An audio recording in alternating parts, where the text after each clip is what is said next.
All right, all right. Good evening, everybody. We are live here tonight from Los Angeles.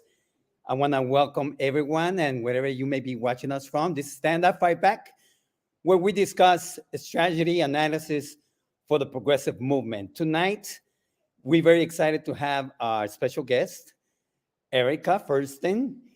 She is a healthcare advocate. But before we go to her, I would like to also introduce our co-host, Jackie Hernandez.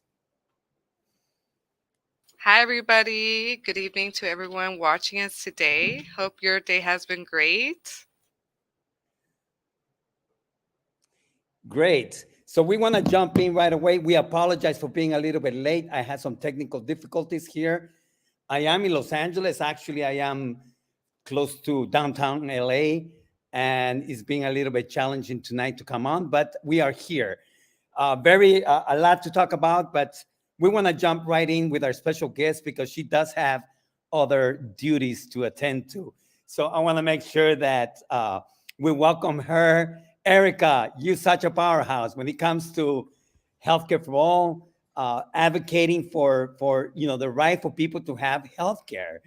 I've known you for several years now, and you have not changed one bit. You continue to fight day in, day out, month after month, year after year. And it looks like there's a special announcement coming on tonight. Is there? There is. CalCare is back, baby. We're so excited. And I have to acknowledge that Jackie Hernandez is our TikToker with Healthcare for Us. so I'm in communication with Jackie, at least through our communication signal, almost every day. so Yeah. so there's another healthcare fighter right there. So please go check out HC for what is it on HC4US underscore ORG on TikTok and all those great videos. It's Jackie behind them. Yeah, I was just Keep it at. confirming. It is what did we say? HC for us, the lower Underscore underscore org. ORG. Yeah. Yeah, thank So you for yeah. that. Yeah. But yeah, that's the big news. So CalCare is back, baby. What is CalCare? For those of you who don't know, that is the California single payer, also known as Medicare for All bill. We had that last year, fought for that, and then it was denied a floor vote. And so the nurses with Assemblymember Ashkara again have decided to bring it back. And we are so grateful and excited.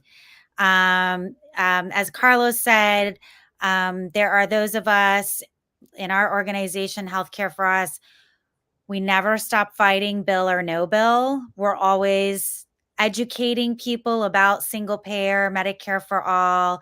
So we see the work as ongoing, but when there is a bill, it's really exciting to rally around. And so right now it's a spot bill, AB 1690. A spot bill is a placeholder bill. So, what that does is it gives us 2 years to really work on this to get it passed.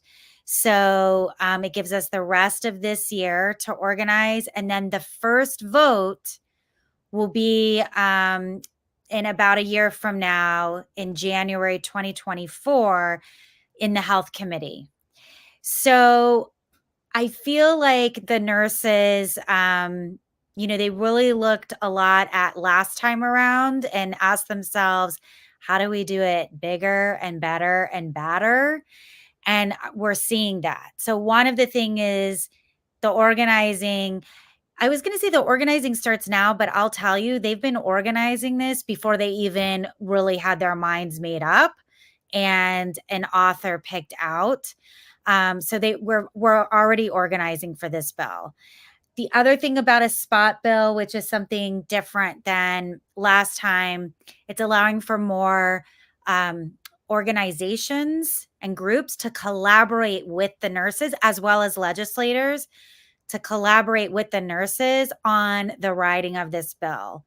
So giving people more of a stake in the bill. So that's a change that we see. Now, having said that, the diehard activists, when we hear that, we're like, oh gosh, okay, the bill's going to be watered down. Is going to be like, started off healthcare for all California residents. It's going to be like healthcare for CEOs of billionaire corporations. You know how this, like, of course, I'm joking, but the point is, like, you get scared, like, oh gosh, the bill is going to be watered down. But we have had conversation with CNA, and they have assured us, and Jackie, I know you know what I'm talking about. They have assured us the key principles that make this a true single payer bill, like no HMO ACO loopholes, will never be compromised. Jackie did an amazing TikTok about HMO ACO loopholes. So I know that sounds like wonky, so go check out the TikTok. But the point is, what makes this truly a single payer bill will not be compromised. It's only opening up for to be more inclusive. So I've talked a lot. Do you have any questions? Well, first of all, I mean, we got to give a our thank you to Representative Assembly Member Ash Kalra, because he pretty much decided to be at the forefront of this, which is very important because we need somebody that is going to fight for it, and that's what we want. And he has proven himself in the past. And look, the reality is that the forces that we are coming against, you know, are pretty are huge. These are the biggest, corporations. They have, strong, you know, uh, grip in Sacramento. So having a strong representative fighting for this is really important. It is really important. Jackie, I saw you unmute. Were you going to add to that? I was just gonna say, when we talk about Medicare for All being a national thing, it's always an issue with like the Republicans, right? Taking a stronghold or watering down the bill, as we even saw with the ACA. I mean, before the ACA became the ACA, it was really gonna be like a public option type of bill, and then it was really watered down to what it is today. But here, when it comes to California, like we have Democrats, and we always talk about like we need more Democrats, but that's not always the only part of the recipe, right? We do need progressive Democrats who do stand for single payer. So with Gavin Newsom as well being pretty much not of help last year, we really have to just come to that realization, right? That just having Democratic leadership isn't going to be the recipe for this. And we have more progressives now that we have been seeing, and this is what Ash Kalra was also hoping for. So, when it comes to this bill, I'm really hoping that the Democrats who say that they're for universal health care understand that we're not talking about healthcare insurance coverage like the ACA. We're talking about single payer bills that really is public insurance for all of us to be covered and being able to choose our doctor, not being able to be limited by insurance companies. So I really just wanted to point that out because there's really no excuse for California. We gotta really make this happen. So, Jackie, you are almost echoing, I don't even know if I could pull it up, the exact words of the president of CalCare. Let me put on my glasses here. my dollar store Yeah. glasses. So I'm just gonna read this because, Jackie, I mean, you were really saying the same thing. So it says, this is from, her name is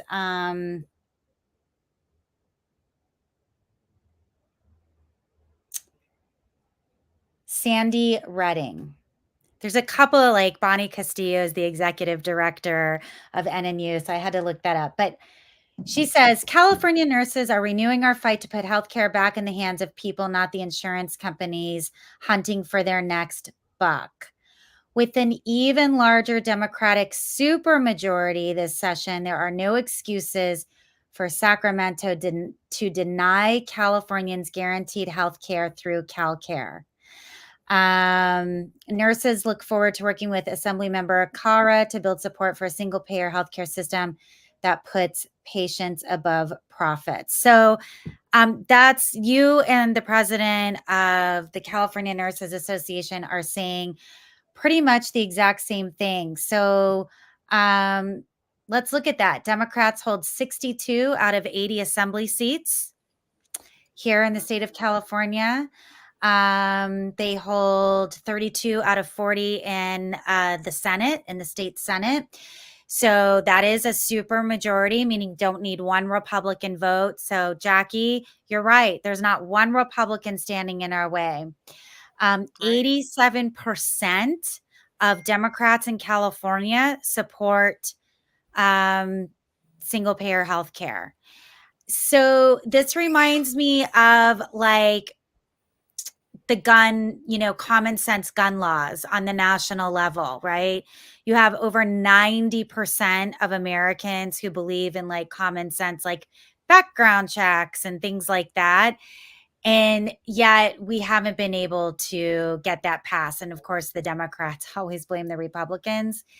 Here in the state of California, with this bill, CalCare, there are no Republicans to blame. Zero at all. And also you mentioned something really important, Jackie, about Governor Newsom. We have to focus on him this time around.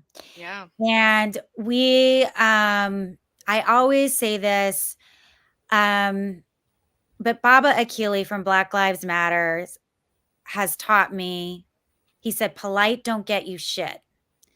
And we've been polite. Mm-hmm. We've done everything we've been asked to do. I think the first time the nurses put forth a single payer bill was like in 1996 or something like that. And it was with a proposition. So we've done everything that they've asked. We've been polite and it hasn't gotten us anywhere. And, Newsom uses the legislators to cover for him, right? So if they don't pass, if it doesn't get to his desk, he can walk around and say, "Oh, I really would have voted for that. Oh, those silly legislators didn't get it on my desk." When really, we know from last time, he's the one behind the scenes saying, "Don't get this to my desk." Yeah. Last time I remember him, and as we all know, he campaigned on this issue. Right. In 2017. 100%. There's quotes all over the place. There's video. There's video. And he campaigned on it. And then with CalCare, I remember there's a video of him saying, I've never heard of this bill. Really? Right. Wow. So you're either admitting that you're not doing your job to know about only the biggest, one of the most important bills that people are fighting for, or you're just lying. So we have to hold Governor Newsom accountable, and we have to hold, like you said, Jackie, every single Democrat accountable, and no more of this. We don't buy this. Like they'll say, I've already had a meeting with one. I support single payer. They'll all say that. But I'm just not sure about this bill, CalCare. Yeah. Here's something really interesting that is developing in California that we all need to be paying attention to. And I think it's going to be really key and super important for us to present this to these candidates. There are those candidates that are keeping their eye, that are declaring the candidacy for Senator Feinstein's seat. We need to know where they stand on. We need to know whether they are going to support this kind of bill, if they are going to come for healthcare for all the people. Because if they are not, we don't need to support the candidacy to be a U.S. Senator representing California. I think that we have to be very strategic when it comes to this. And I think that, because I'm looking at the people that are jumping on this race. You have Katie Porter. You have Adam Schiff. There's mention right now of Barbara Lee, and perhaps even Ro Khanna.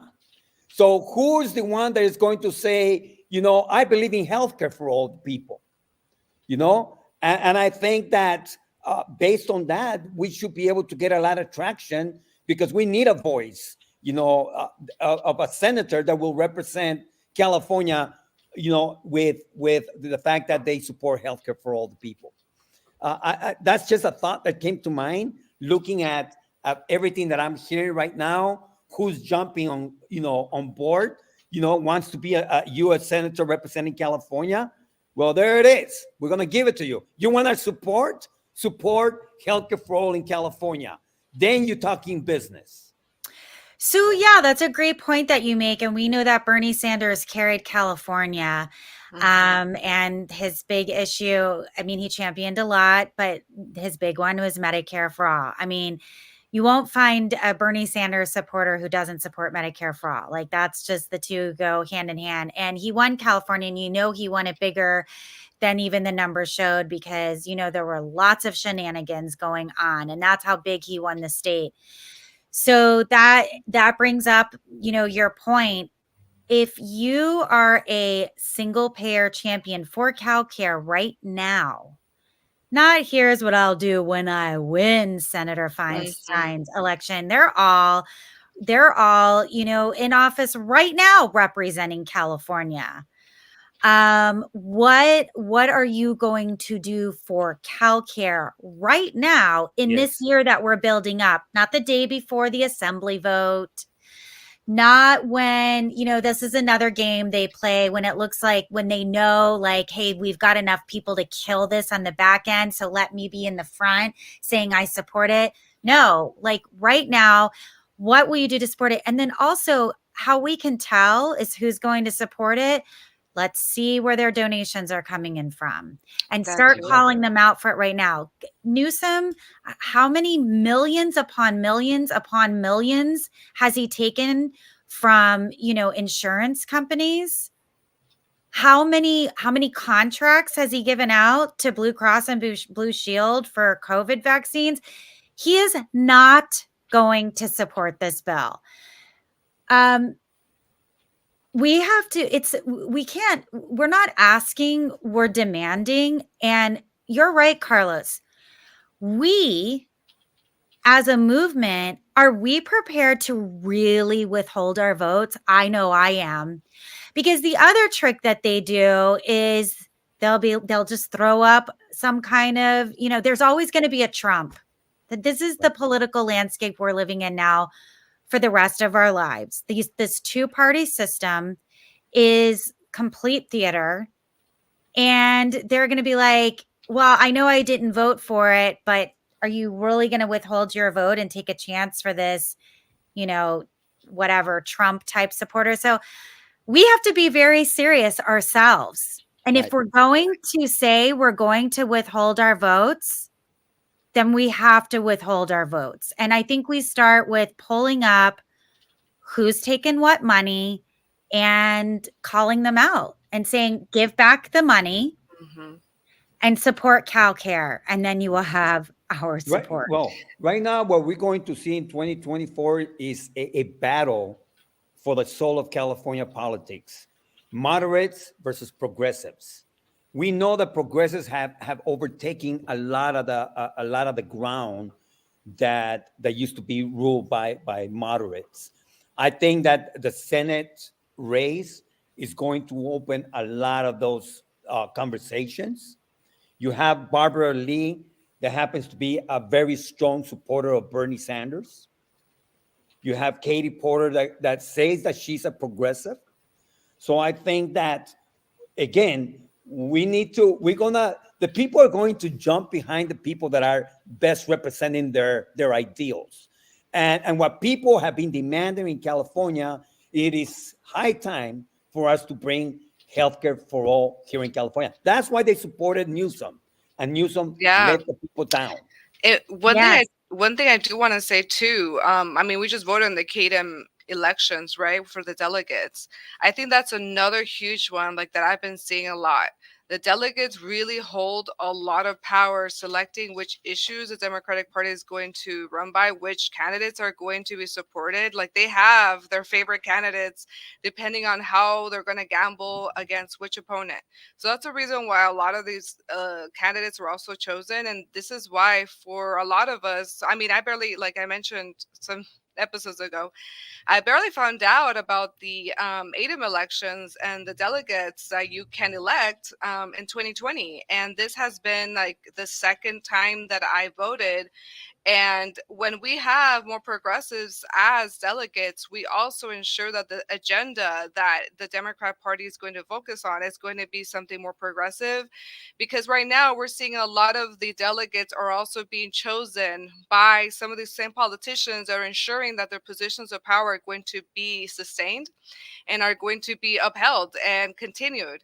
So those are other things that with inside the Democratic Party, we live in this duopoly. So when it comes to that, it has been very important. I think that movement has barely been something that we have been partaking, at least for my generation. That this year everybody was like, "Oh my God, have you heard about the KDEMs? Do you know what the ADEMs are?" I didn't know until, like I said, 2020. So a lot of people were barely educated on this too. And I think that's another opportunity for us to be able to ensure that the Democrats are going to actually go for Medicare for all and for other topics like this that we care about as progressives. Yeah, and that's a great point that you bring up. I was in ADEM back in, I think it was 2017 when we had SB 562. And at the time, well, I actually was on talking terms with Gavin Newsom. And I remember saying to him, I said, tomorrow when you take the stage, I need you to say the letters and the numbers SB 562, not I support universal health care.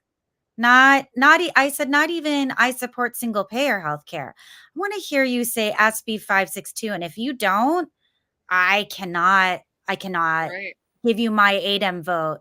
I went. He did not say SB 562. Hmm. My vote went to Gail McLaughlin that year. So I really ask, the ADEMs who support CalCare, use your power. And if you can't call them in, call them out and Right. bring press and be loud and be bold and do something different than what's been being done before, because we have to get bigger and bolder and louder and more aggressive. The thing is this is urgent. People are dying. People in East LA are losing limbs because the insurance companies are making more money off of amputations than giving people diabetic medications. It Hmm. is really sick. It is like healthcare Squid Games.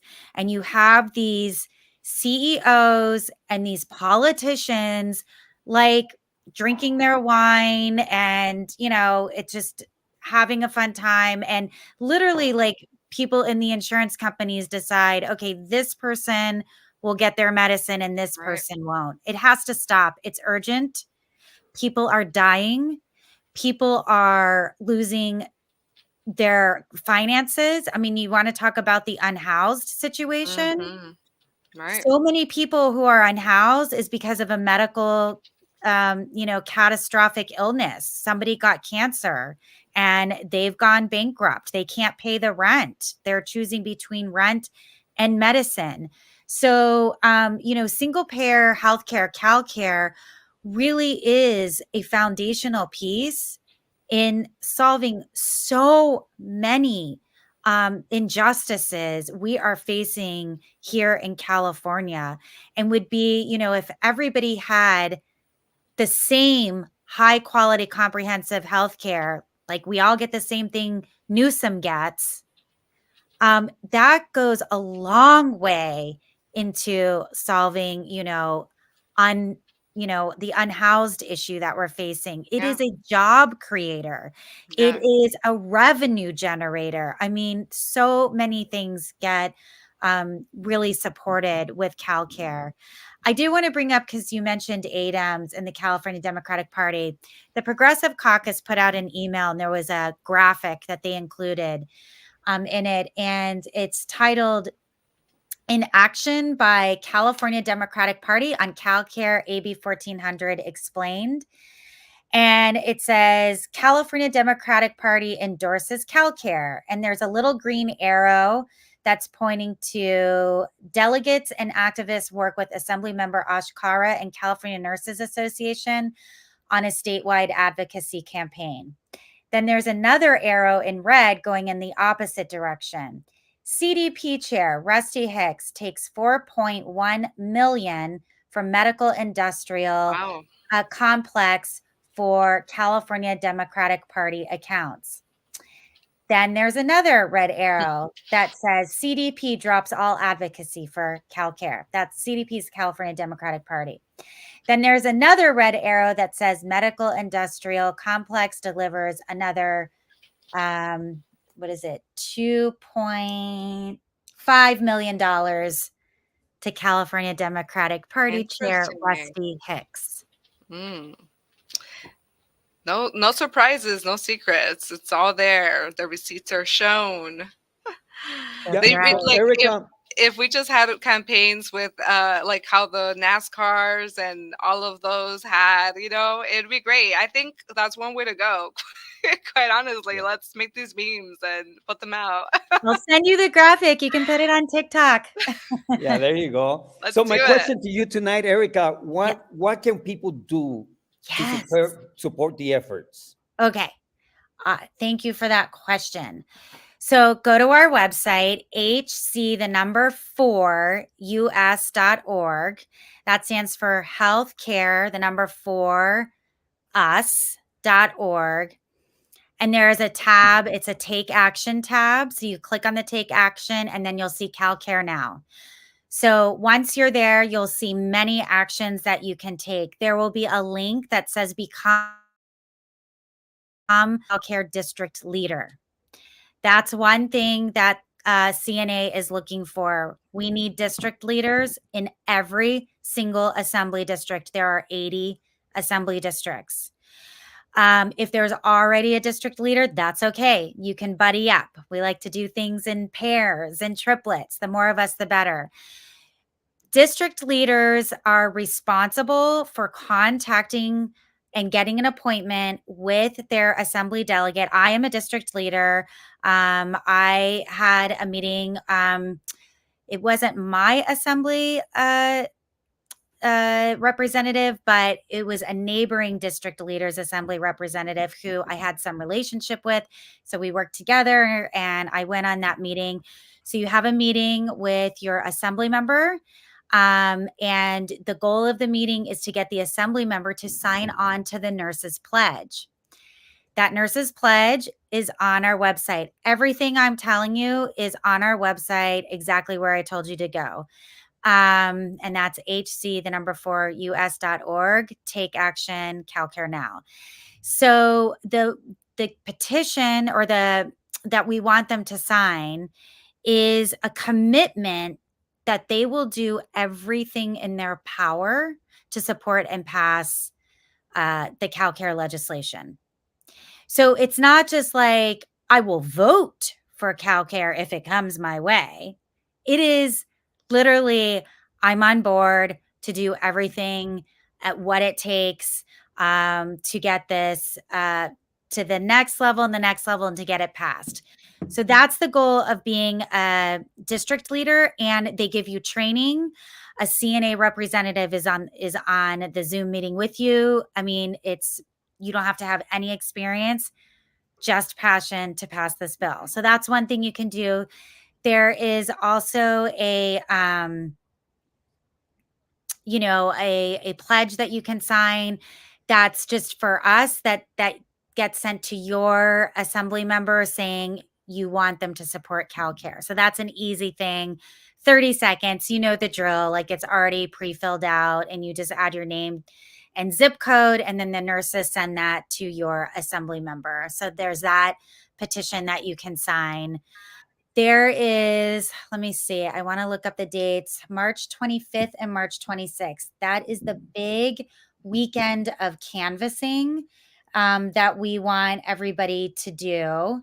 So I'm just pulling that up right here to double March check. 25th and 26th, you say? Yes, March 25th and 26th. So we want you to sign up to canvas that weekend for CalCare. Again, this is on our website, hc4us.org, under the Take Action tab. There'll be a link. It says host a canvas, and you can click that. And once you click that and fill that out, there will be a date for you to select to get trained by the nurses. You will not be canvassing alone. They're very organized.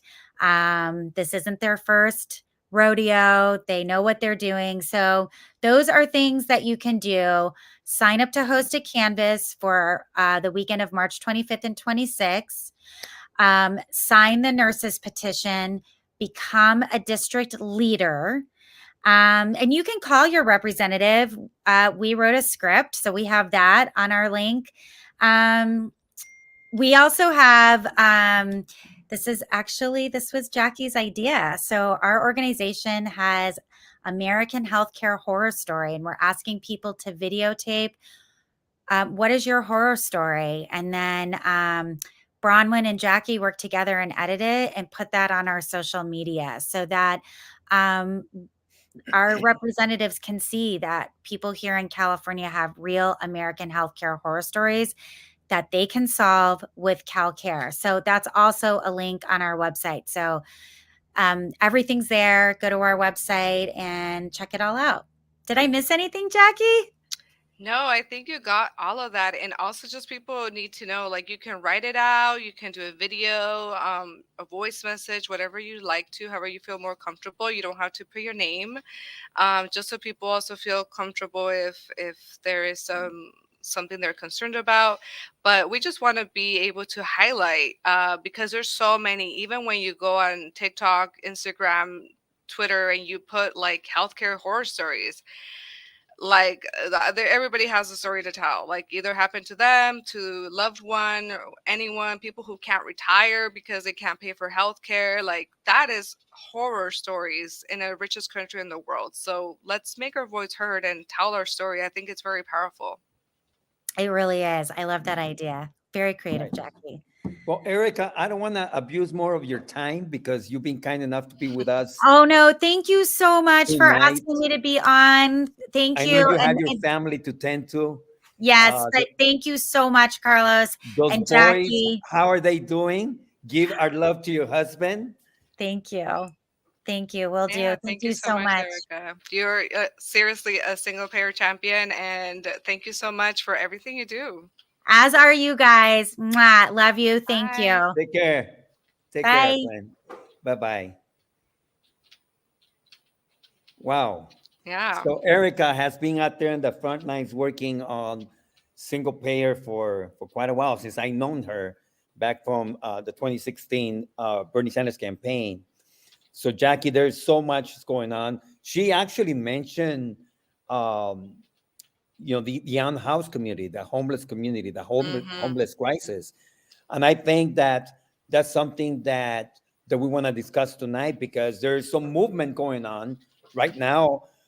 Look, we know that the new mayor in Los Angeles, Karen Bass, she came in and she has a mandate to clean up the streets, to make sure that the people that are unhoused, have a house, have a place to lay down their heads, and to provide services, et cetera, et cetera. It's a tough one. It's not going to be easy. No, Someone is not going at to all. get mad because I hear already some raids taking place in Skid Row, where they're coming in with a bulldozer and picking up all the belongings and throwing them in the trash, et cetera, et cetera. Uh, it's very delicate because there is so much bitterness already with the unhoused community because the way they've been treated in the past. where they have been criminalized for being unhoused. So here in Southern California, we have a city, actually Culver City. I'm actually living Right. in Culver City now for a minute, but Culver City just recently passed a new ordinance where they will not allow people to camp on the streets. Here's something interesting because this is something that other cities surrounding Los Angeles have done. They passed ordinance that they will criminalize the unhoused and pretty much push them out. And guess where they Mm-hmm. go? They come to Los Angeles because Los Angeles don't have such a enforcement. So it's an easy way for them to pretty much sweep the streets, push the Right. unhoused to Los Angeles, and that's what has happened. And I hope Mm-hmm. that Karen Bass is paying attention to this because cities like Culver City are not doing their part, their share. Right. They're taking the easy way out. They're criminalizing the unhoused, and they push them to other cities. Right. And like we mentioned last time we talked, right? It's always easier to put police force behind something because people immediately see the police force. And when it comes to policy, that actually takes more time, but that does more effectiveness within 5 to 10 years span. It's going to take a little more time, but it will be more effective and it will be more humane. So when these policies are coming about, I feel like the switch from Bonin to what's his name of this person? I'm sorry, the new person that's in Bonus. Yeah. So we have a I new, forgot their yeah, name, but her name, like, she seriously has done a whole 360 on this type of issue, and a lot of people were not content because they were still seeing unhoused people. But really, I believe that the issue when it comes to unhoused communities shouldn't be upon this district doing different things. It should really be a unified effort from the city of Los Angeles all together putting their heads together of how they're going to fix this issue, because I feel like this whole districting, like everybody having their own district to worry about, just makes the situation more like a tossing type of game where, like, you pin the issue here, then the other person's going to experience it, now they have to do something to get the issue out, instead of like actually coming together and getting that issue to be resolved as a unison, because we're a city, right? LA City, no matter what, is going to be affected by different districts. So I have found out that districts deal with it differently and separately. They don't put their heads together. And they do so because for political power, you want to ensure, like, oh, I'm doing something about my district. Did you see I cleaned it up? And then that person gets some points from their constituents being like, oh, see, now we don't have people on the streets. Then those people, how you said, go to another place, and now it's the issue of some other district members, and now they have to kind of deal with it. And again, force and criminalization is going to be one of the ways that they can just push people out, and then it goes to now it's in the valley, now it's in San Gabriel Valley, and right. now they have the issue. So those are places with less resources, and I know that the LA County then gets into trying to resolve those issues. So it's like a whole, like, passing the hot Right. potato, like, to Right. each other, like, oh, So, here it is, now it's yours, now it's yours, but nobody comes exactly. together to actually fix it. So shame on Culver City Council for this disgusting policy that they are pushing. They are providing no services. They say they are, but when you actually look at what they're offering nothing new. Shame on you. Shame on you. Yeah.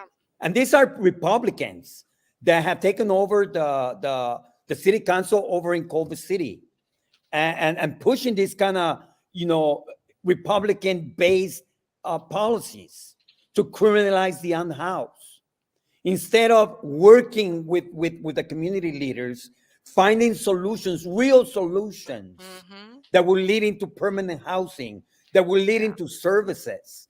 They passing the buck around. Jackie, I know you from San Gabriel Valley, but I was looking at city of Alhambra, Mm-hmm. and there is no unhoused people in city of Alhambra. And I was Right. looking and I was wondering, and somebody told me there is somebody that is unhoused over there and the police is harassing them. So I actually went over there, kind to find out that the police approaches them and gives them a voucher and tells them, we're going to give you a voucher so you can get off the street. But those vouchers are for hotels in Los Angeles. And That's then an they give them issue all now. the links. If you look at the website, and you can actually look that for yourself. You look at the website in the city of Alhambra for shelters, etc. There's none that are in Alhambra. They're all in LA. They Right. push their people to LA. And that's awesome. Okay, so I will say that too.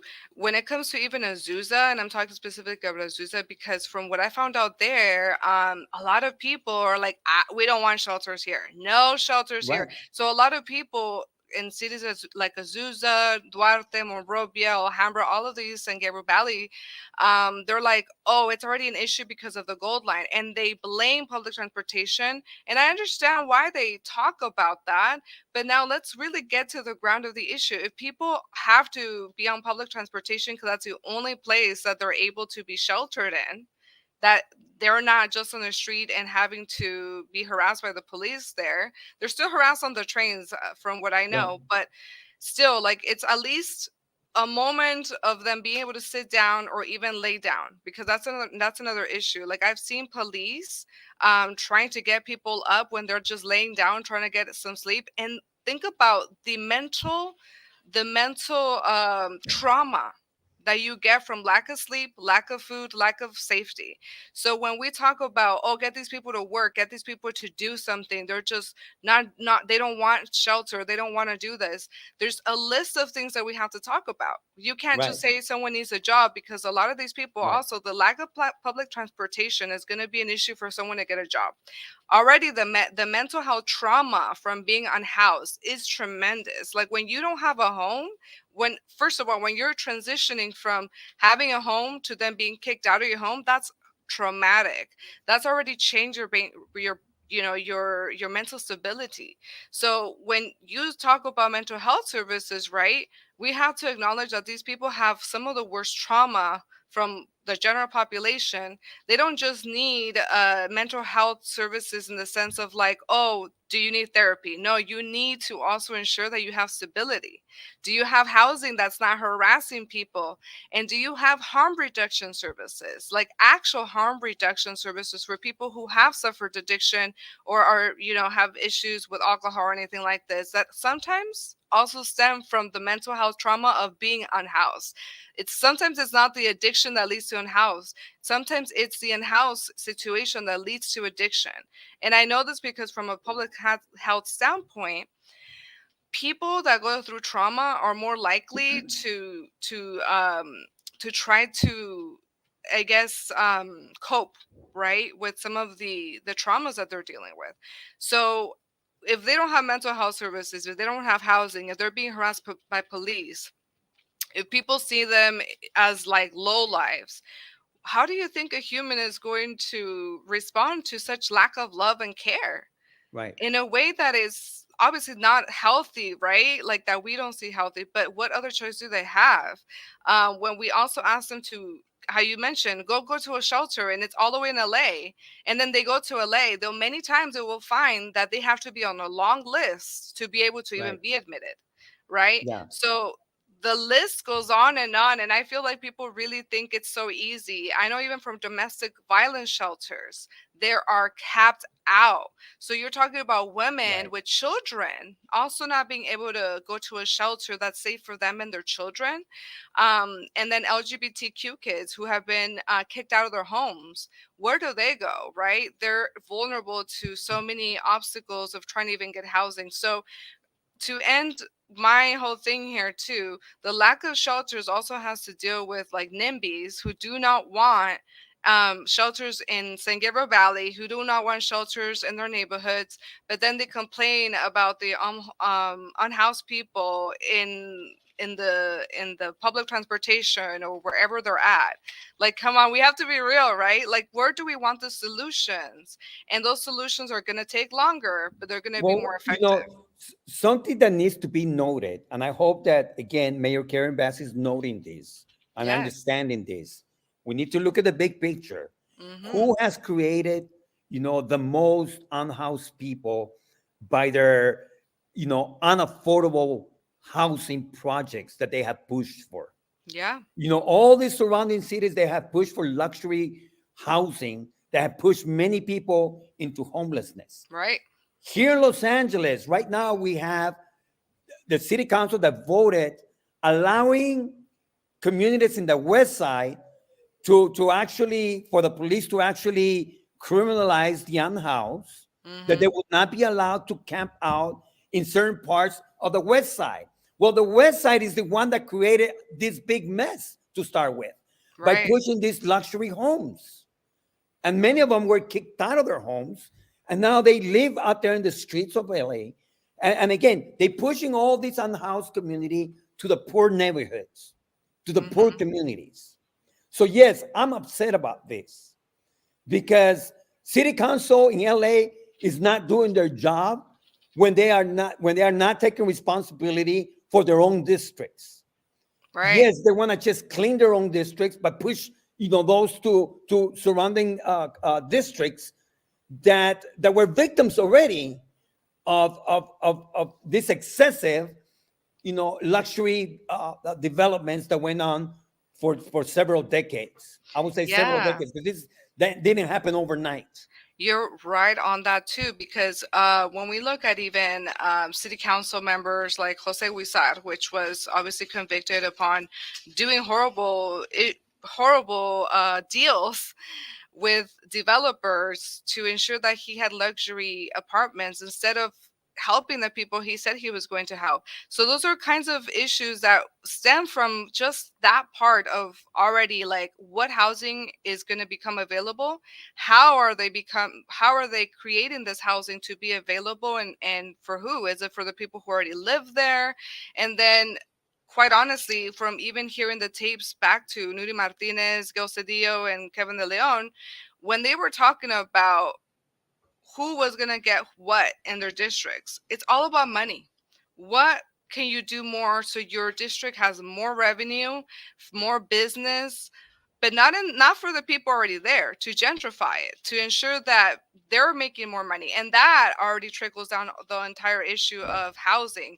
So when this is also going back to like who's getting elected. When we're electing people who think about how can I ensure my district, and this goes back to the district part, that my district makes more money, is doing better, instead of being like, how can I work with my community who's already here to we can make it better so we can ensure that they're housed.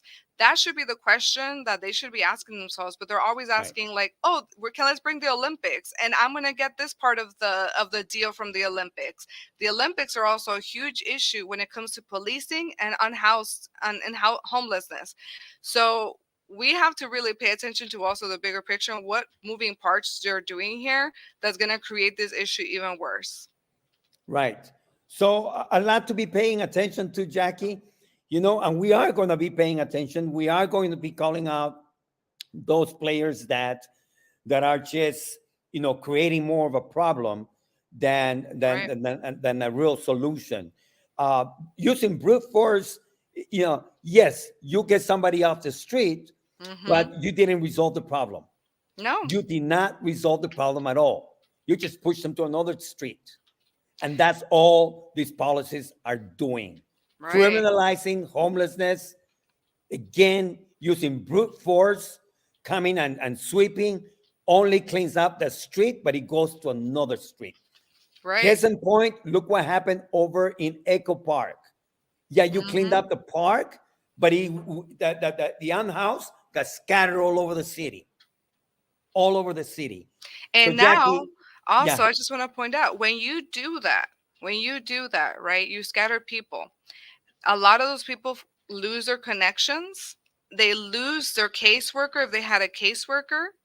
They lose even the type of program that they were going to enter. So when you are waiting for shelters, you're also at a certain spot where a caseworker can come and help you. If you're scattered, that person has lost contact with you. And if you were in line to be in a shelter, now you lost your spot because they can't find you. They don't know where you're at. So that's the other issue about displacement that a lot of people don't understand. That when you do displace people, some of those people already have a community or have like street medics or other folks that are already helping them. They lose all of that and they have to start all over. So I just wanted to point that out. Yeah. So, we are going to continue talking about this because it's very important. Our time is running out tonight, but Jackie, we have the upcoming 2024 elections. We're already hearing candidates announcing their candidacy. So there's going to be tons of voices all around us Right. telling us about the upcoming election. So we're going to be gearing up ourselves for what's coming. But tonight, our thoughts, and these are very sincere, are with one of the best presidents that the U.S. had ever had, and that is President Jimmy Carter. As you know, he's being admitted to a hospice. He's in his last days. We don't know. We don't have a lot of information, but we just know that he's being admitted to hospice. He doesn't want any more treatment. Uh, he wants to be uh, spend his last days at home. But a great American president. We're going to talk about him in the days to come. Definitely, there is a lot that he set the example on. And one of the biggest things that I always saw him is being such a humanist, a man of compassion, a man that literally took, the word of God. He was a Christian, a true Christian in every sense of the word, where he loved the neighbor. He made sure that he cared for those people that were the outcasts, the immigrants, those people that were oppressed. He was a good man. He's a good man. And so we're thinking of him and his family tonight, as many people around the country, around the world, are thinking of him. Yeah, I think it's always one of those situations where when we see the generations that served, right? And as we see a lot of folks either are on their last days or like there's a lot of leaders that we have lost as well. We have to always kind of look back on those great things that some folks did and how it's that they did it and learn from that. So I think it's always going to be part of the conversation when we talk about our American leaders, no matter who it is and who it has been. But definitely Jimmy Carter is one of those that I've heard many great things about and that we're going to continue to remember. Yes. You've been watching Stand Up Fight Back, where we discuss strategy analysis for the progressive movement. We're coming to you every Sunday, 7 p.m. Pacific time, 10 p.m. Eastern time. We are based in Los Angeles, but we do talk about politics across the United States and the world. That may be the case. But tonight, our special guest was Erika Ferensten, a healthcare for all advocate here in California.